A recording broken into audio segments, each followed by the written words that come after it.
ये लड़ाइयाँ जो है, आप खुद वज़ीर आज़म कहते हैं कि लड़ाई का दौर ख़त्म हो गया।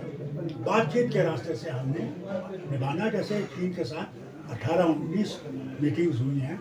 अभी हमारे फॉरेन मिनिस्टर ने सना में जाके, अस्थाना में, वहाँ पे चीनी फॉरेन मिनिस्टर से कि किसी से, और दोनों ने कहा कि साहब हमने इसको हल कर लिया, तो क्यों नहीं हम इस, वो भी तो आतंकवादी का हुआ, तो उन्होंने तो हमारी ज़मीन करीबन 2000 किलोमीटर ज़मीन उनके कब्जे में है।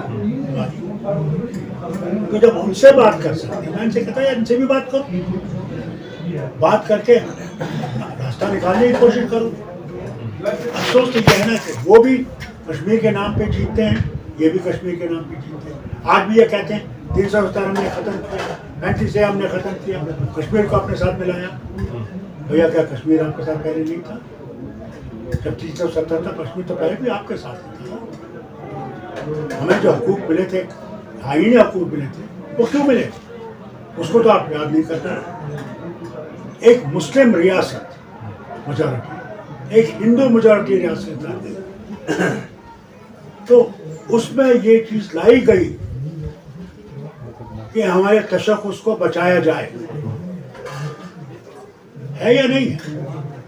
मगर इसको पहले कांग्रेस ने, कोई शक नहीं, उनने जितना भी इसको मिटाने की कोशिश की, हटाया, और हमारे लोग उनके साथ थे। ऐसी बात नहीं, वो बख्शी साहब हों, सादिक साहब हों, कासिम साहब हों, किया उन्होंने।